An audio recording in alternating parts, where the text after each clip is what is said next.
오늘의 본문은 사무엘하 15장입니다. 압살롬이 드디어 아버지 다윗을 반역하는 장입니다. 오늘도 이 내용은 읽지 않습니다. 제가 읽지 않지만 한 가지 염려되는 것은 우리가 성경을 스스로 읽는 것이 중요하지, 성경을 통해서 내가 어떤 원하는 특별한 교훈과 무엇을 얻어내는 것이 중요하지 않습니다. 성경은 읽는 것입니다. 그런데 시간상 제가 읽지는 않을 텐데 여러분들은 가급적이면 성경의 스토리 자체를 여러분들이 꼭 읽어보시길 바랍니다. 압살롬의 반역은 순간적인 충동에 의해서 이루어진 일이 아니었습니다. 오랜 기간 동안 생각하고 품고 있었던 일이었으며 치밀하게 준비된 일이 실행된 것이었습니다. 압살롬은 지난날 자기 형 암논을 살해할 때에도 2년 동안을 아무런 자신의 감정을 드러내지 않고 기다리고 있다가 완벽한 준비를 끝낸 후에 한 번에 실패할 수 없는 성공을 이룬 적이 있었습니다. 그 일에 대해서 사무엘하 13장 20절로 22절에는 압살롬의 마음을 이렇게 잘 알 수 있는 부분이 나옵니다. 그의 오라버니 압살롬이 그에게 이르되 내 오라버니 암논이 너와 함께 있었느냐? 그러나 그는 내 오라버니이니 누이야 지금은 잠잠히 있고 이곳으로 말미암아 근심하지 말라 하니라. 이에 다말이 그의 오라버니 압살롬의 집에 있어 처량하게 지내니라. 압살롬은 암논이 그의 누이 다말을 욕되게 하였으므로 그를 미워하여 암논에 대하여 잘잘못을 압살롬이 말하지 아니하니라. 가장 흥분된 순간에 아주 차분하게 기다리면서 내가 알아서 할 테니까 다말아 너 가만히 있어. 내가 다 알고 있으니까 가만히 있어 내가 알아서 할게. 이렇게 하면서 기다린 기간이 2년입니다. 이처럼 압살롬의 성격이 충동적이지 않고 치밀한 계획을 세우고 충분하게 준비하며 기다리고 있다가 자신의 계획을 실행할 수 있다는 것은 스스로 자신의 생각이 옳다고 하는 분명한 자기의 확신이 있기 때문에 가능한 것이었습니다. 압살롬은 순간의 충동적 감정에 의해서 후회할 일을 한 것이 아니라 자신이 옳다고 하는 분명한 자기 확신 속에서 형 암논을 죽인 것이었고 그것은 분명한 정의를 실현한 것이었습니다. 그리고 그것은 2년 동안 아버지 다윗이 행하지 않은 공의를 자신이 대신해서 실행한 것이라 생각을 하고 있었습니다. 물론 동생이 형을 죽였다는 것은 도덕적으로는 말이 안 되는 일이었지만 하나님의 정의를 이루는 입장에서는 자신이 옳다고 생각을 한 것이었습니다. 살해하는 것이 심각한 문제가 있다는 것을 모르지 않아요. 그럼에도 불구하고 그것 이상의 더 옳다고 하는 근거를 자기가 스스로 세우고 그렇게 한 것이었습니다. 이러한 압살롬의 하나님의 공의에 대한 자기 확신적 태도는 급기야 아버지 다윗을 배반하고 스스로 왕이 되어야 하겠다는 생각을 하게 했고 그 생각은 4년간의 충분한 준비 기간을 거쳐서 실행되었습니다. 지난 시간에도 말씀드렸지만 압살롬이 실행에 옮기게 된 이 쿠데타 반역을 하게 된 기간은 11년입니다.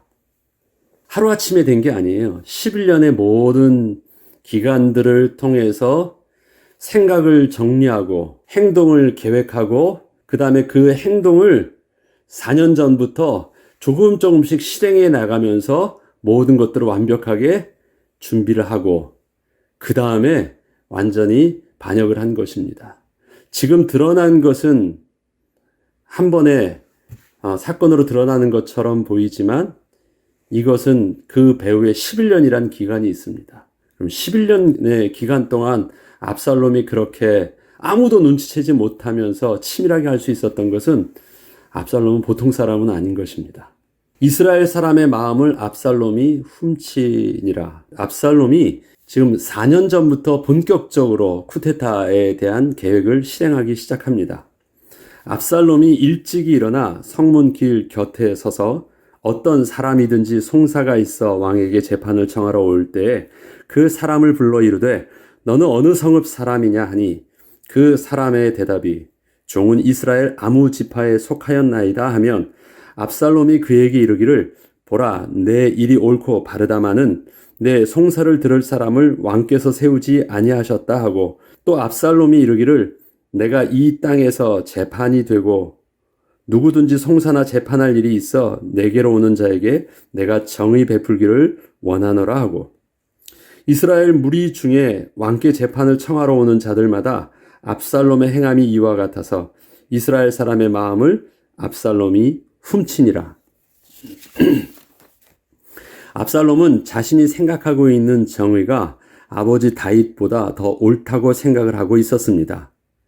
아버지 다윗은 통치자로서 공의를 실행할 능력을 잃은 자라고 생각을 하고 있었습니다.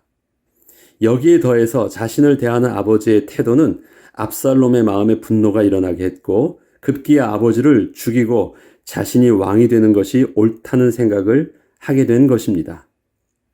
압살롬은 우선 자신이 마치 왕과 같은 권위가 있는 사람임을 백성들에게 보여주기 위해서 병거와 말을 준비하고 호위병을 50명씩이나 자기 앞에 세우고 백성들이 많이 지나다니는 성문길 옆에 서서 자신을 알리기 시작했습니다. 압살롬의 백성을 향해서 행하는 재판의 모습은 아버지 다윗의 정의의 실현에 대한 불만을 그대로 반영하고 있었습니다. 압살롬은 늘 아버지의 그런 침묵적 행동에 대해서 나 같으면 아버지와 같이 그렇게 하지 않을 것이라고 생각했던 그 아버지의 무관심과 침묵들에 대하여 자신은 우선 백성들 하나하나를 모두 만나서 저들의 원통함과 억울함을 다 들어주는 것부터 시작을 했던 것입니다. 압살롬은 지금 아버지 다윗이 그렇게 못했던 일을 아주 멋지게 해내고 있다는 생각을 하고 있었습니다. 이것이 아버지와 내가 다른 점이라 생각하는 것을 그대로 행하였던 것입니다. 이러한 압살롬의 태도에 백성들은 압살롬을 점점 더 좋아했고 너무 기뻐하는 것을 압살롬이 확인하면서 스스로 자신이 옳다고 하는 확신을 더욱더 강화할 수 있었습니다. 그리고 저들 곁에 더욱더 가까이 다가가면서 저들의 마음을 훔쳤습니다. 이 일은 4년 동안이나 계속 진행되었습니다. 자신의 모습도 스스로 강화되어지고 자기 확신도 되어지고 백성들도 자기를 따르는 숫자들이 점점 많아지고 이런 것이 무르익기를 4년 동안이나 되어졌던 것입니다. 그리고 그 정점이 되어졌을 때, 임계점이 되어졌을 때 드디어 쿠데타가 터진 것입니다. 그런데 이와 같은 일이 이토록 오랫동안 진행되고 있었음에도 불구하고 다윗은 너무 이상하다고 생각할 만큼 압살롬이 자신을 대신해서 재판을 하고 있다는 것을 잘 모르고 있었습니다. 그것은 다윗이 실제로 자기 자신이 왕으로서의 통치를 제대로 하고 있지 않고 있었기 때문이었습니다. 지금 백성들이 성 밖에서 일어나는, 왕궁 밖에서 일어나는 그러한 일들은 조금이라도 관심을 가지고 보았으면, 그리고 자기 자신에게 오던 백성들이 오지 않게 되었고 그런 분위기들이 바뀌었으면 어느 정도 눈치를 챌 법도 했었는데 4년 동안 이러한 일들이 진행되어지면서 왕궁 밖에서 일어났던 일들을 다윗은 잘 몰랐어요. 그만큼 다윗은 무감각해지기 시작했다는 것입니다.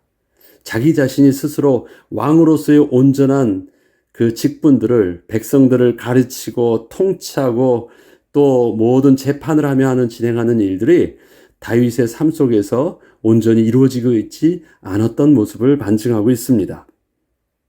실제로 백성들은 다윗 왕이 자신들의 원통함을 풀어줄 수 있다는 기대를 크게 하지 않고 있었기 때문에 압살롬의 겸손함과 자신들을 위한 그 정의의 재판은 백성들에게 너무도 좋은 것이었습니다.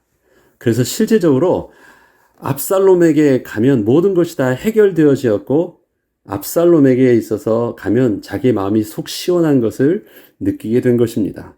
그러나 압살롬의 정의의 실행은 하나님의 공의를 실행하는 것은 아니었습니다. 그리고 왕으로서의 그 온전한 위임받은 통치를 실행하고 있는 것도 아니었습니다. 단지 억울한 백성들의 그 원통함을 풀어주는 일을 통해서 백성들의 마음을 훔치려 하는 것이었기 때문이었습니다. 백성들이 원하는 대로 이루어지는 것이 정의의 실현은 아닌 것입니다. 내가 생각하는 것을 많은 사람이 동의해 준다고 해서 그것이 하나님의 뜻이라고 생각을 해서는 안 되는 것입니다. 우리들이 실수하는 일이 그것입니다. 사람들이 다 원하는 것이에요. 내가 생각이 옳다는 것들은 다른 사람들과 확인해 보니까 저들도 옳다고 생각하는 것이니까 이것은 맞는 일이라는 자기 확신을 가지는 것처럼 어리석은 일은 없습니다. 지금 압살롬은 그렇게 자기의 왕됨을, 자기가 반역하는 그 일들을 그렇게 확인하면서 스스로의 하나님의 주권 속에 서지 못했고, 자기가 반역자로 섰지만 정당함을 가지고 그렇게 그 일들을 실행할 수 있었던 것입니다. 많은 사람이 동의해 준다고 해서 그것이 하나님의 뜻이 아닙니다. 그러기에 사람들을 통해서 자꾸 자기를 확인하려고 하고 자기의 뜻을 어필하려고 하고 그 속에서 자신을 강화하려는 것처럼 어리석은 일은 없습니다. 세상 밖의 사람들의 일들을 사람들은 그 정치를 그렇게 합니다. 국민들이 원한다면 어저께 안 한다고 했다가도, 어저께 은퇴했다가도 오늘 내가 다시 나와서 뭐 또 대통령 선거에 출마하기도 하고 뭐 또 다른 일들을 번복하기도 합니다. 왜? 국민들이 원하니까.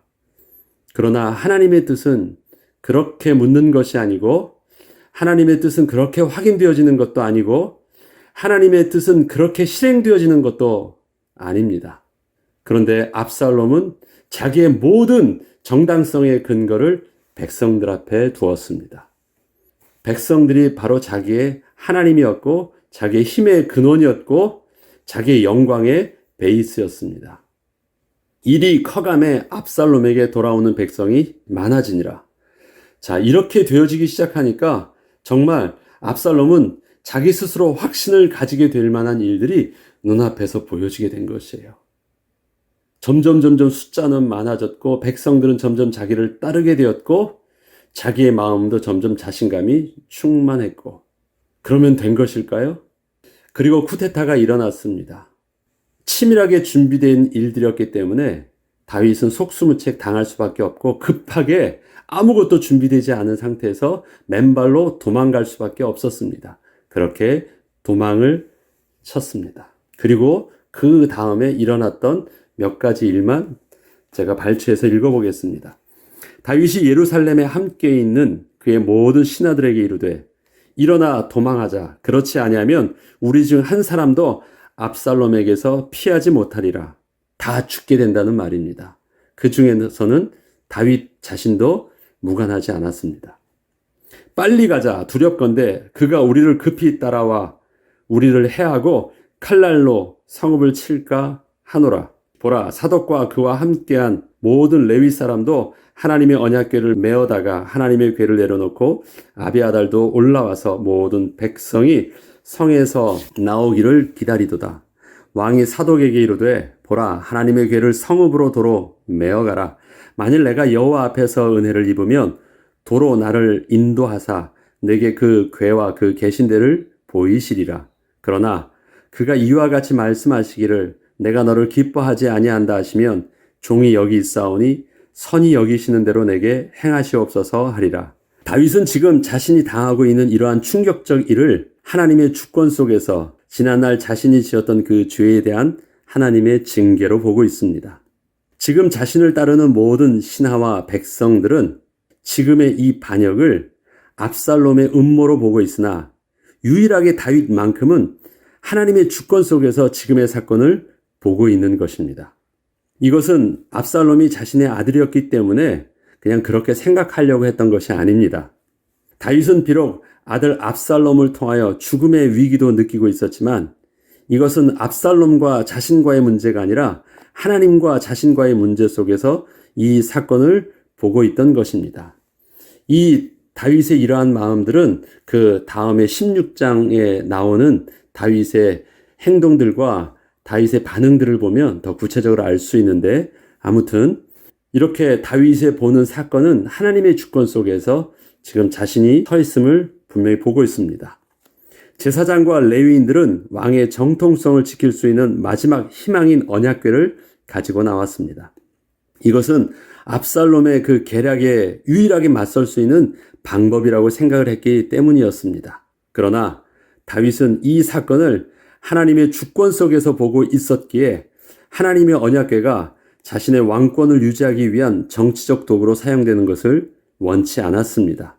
다윗은 자신이 왕이 된 것은 왕으로서의 정치적 군사적 권력을 자기 손에 쥐고 있기 때문이 아니라는 것을 분명히 알고 있었습니다. 자신의 왕됨은 하나님의 주권 속에서 위임된 권한을 가지고 대리 통치를 하고 있는 것임을 정확하게 알고 있었기에 자신의 왕권을 스스로 지키기 위해서 그렇게 노력을 하려 하지 않았던 것입니다. 만약에 이것이 자기의 스스로 지키는 것이었다면 어떤 상황이 발생되었을 때 그는 어떤 행동을 취했을까요? 뭔가 무언가를 정치적이든 군사적이든 어떤 행동들을 막 또 새로운 계략을 짜면서 행하려고 했겠죠. 그러나 다윗은 그렇게 하지 않았습니다. 가장 대표적으로 다윗의 하나님의 주권 앞에서의 그의 행동을 볼 수 있었던 것이 바로 그 언약궤입니다. 언약궤라는 것, 왕의 정통성을, 이스라엘의 가장 정통성을 보여줄 수 있는 핵심의 위치에 바로 그 언약궤가 있었기 때문에 그것을 이스라엘 백성들은 그 언약궤를 중심으로 모이고 있었고 그 이스라엘 백성들은 그 하나님의 임재가 그 언약궤에 있다라는 것을 알았기 때문에 하나님의 기름 부음 받은 자의 그 정통성을 바로 그 언약궤를 통해서 또 하나님께 예배를 통해서 하나님께 묻는 것을 통해서 모든 것을 다 진행할 수 있었기 때문에 그 언약궤를 중요시 했는데 제사장과 또 레위인들은 그 언약궤를 가져올 때 바로 하나님의 주권 속에서 가져온 것이 아니라 정치적인 수단으로 생각을 하고 지키려고 가져온 것이었기 때문에 막은 것이었습니다. 다윗은 분명히 제사장 사독과 그의 아들들을 다시 언약궤와 함께 예루살렘 성으로 다시 돌려보내면서 언약궤를 쥐고 있어서 자신이 왕권을 지킬 수 있는 것이 아니라 하나님이 자기 자신을 여전히 지켜주시면 왕의 통치를 계속할 수 있도록 하나님께서 그 언약궤 곁으로 다시 자기를 이끌어 주실 것을 믿음으로 고백을 하였습니다. 내가 언약궤를 지키고 있는 것이 아니라 임재하시는 하나님께서 나를 지켜주시면 나를 아직도 왕으로서 인정하여 주시고 허락하여 주시면 나를 하나님의 그 언약궤 곁으로 있게 하셔서 통치의 중심이 되도록 하여 주실 것입니다.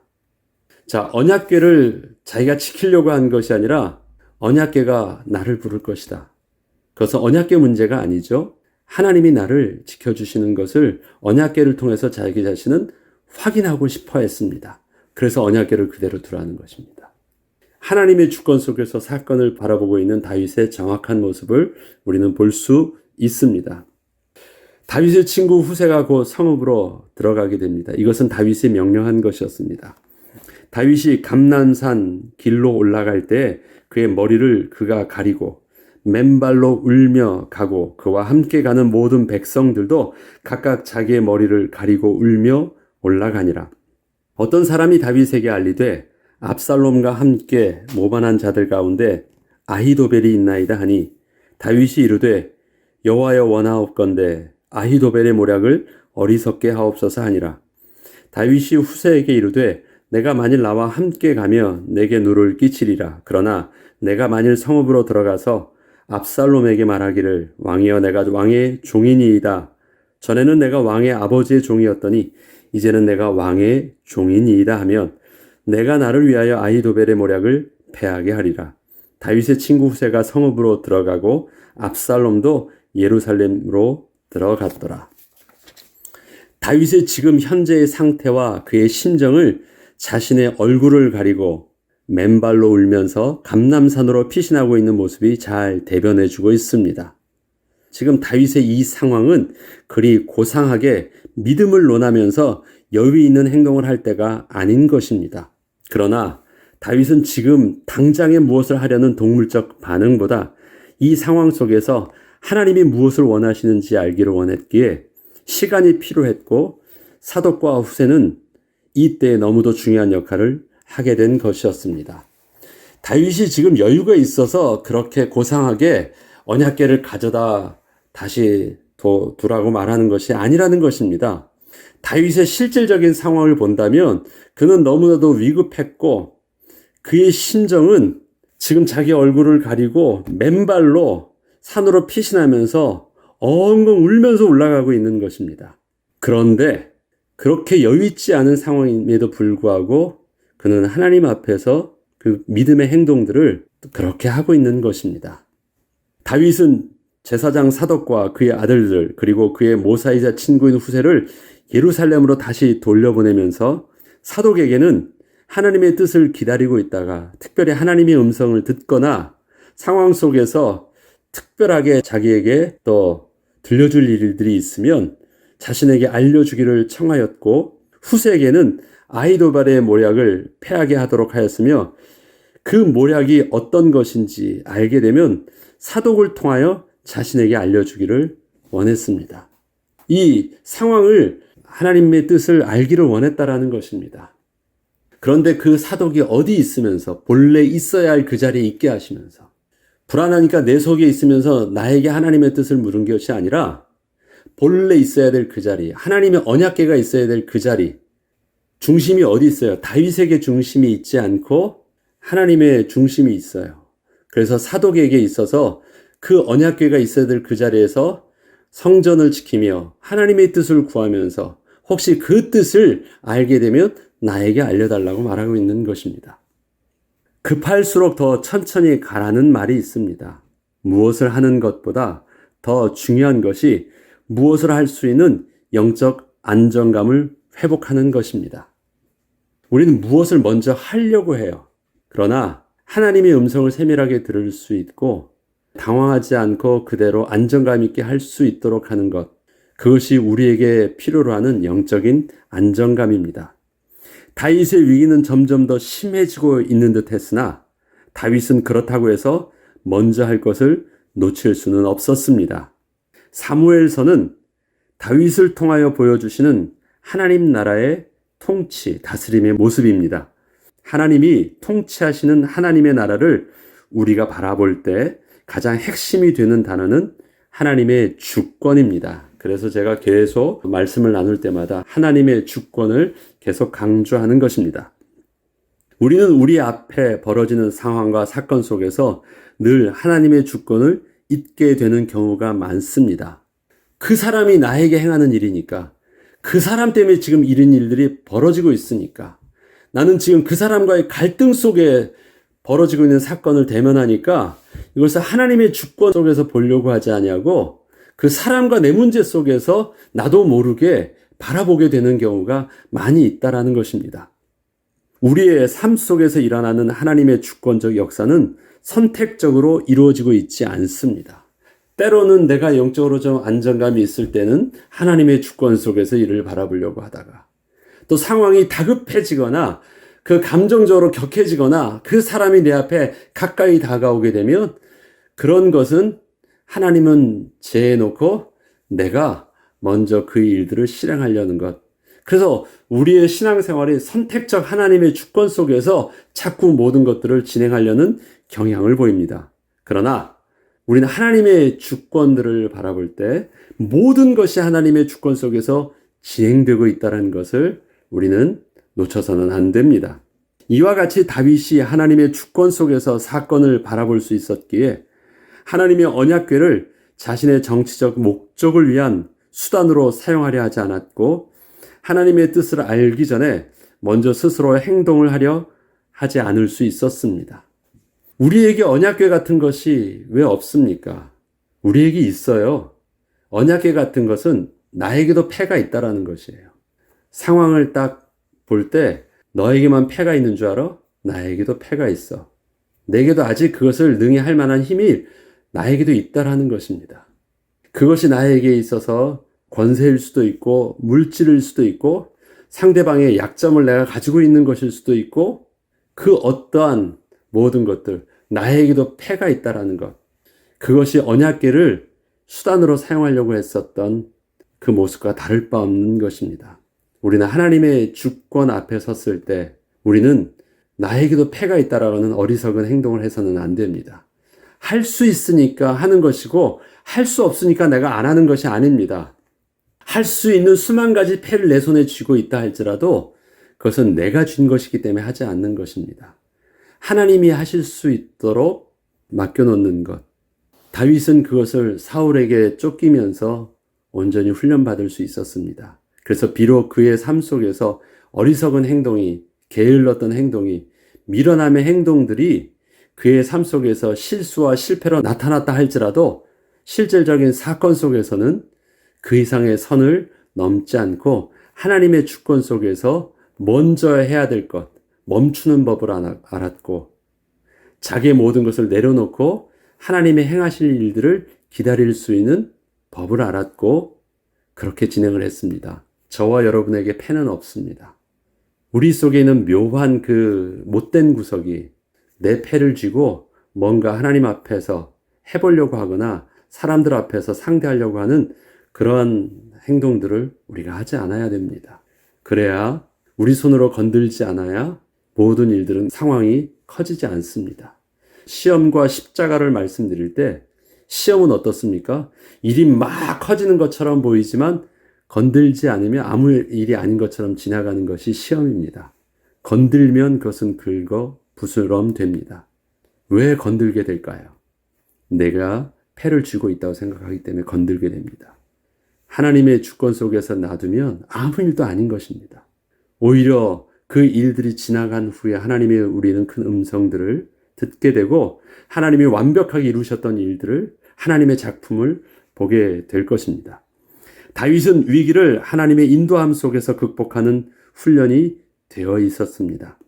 이러한 다윗의 하나님의 주권 속에서 인도함을 받는 은혜가 우리의 지금의 사건과 상황 속에서도 함께하는 길을 우리가 함께 기도하면서 오늘의 삶도 인도를 받아야 되겠습니다. 기도하겠습니다. 거룩하신 하나님 아버지 감사합니다. 우리는 사무엘서를 통해서 하나님 나라를 또 하나님께서 통치하시고 다스리시는 하나님의 주권적인 나라를 오늘도 바라봅니다. 하나님 우리의 삶 속에서도 하나님이 왕이십니다. 하나님께서 다스리고 계십니다. 그러하게 우리의 삶 속에서 하나님의 주권 속에서 나를 내려놓게 하시고 하나님이 내게 주신 힘과 권세와 지혜와 모든 것들을 하나님의 다스림 속에서 인도함 받는 것이 아니라 마치 언약궤를 수단으로 사용하는 사울과 이스라엘 백성들의 어리석음처럼 그렇게 사용하는 미련한 자 되지 않게 하시고 거룩하신 하나님 앞에서 하나님을 경외함으로 하나님께 인도받는 비밀들을 여전히 누리게 하여 주셔서 위기 상황 속에서도 하나님의 큰 응답의 기회를 맞이할 수 있는 거룩한 하나님의 백성의 은혜의 백성으로 오늘의 삶도 승리하게 하여 주옵소서. 감사드리며 우리 주 예수 그리스도 이름으로 기도합니다. 아멘.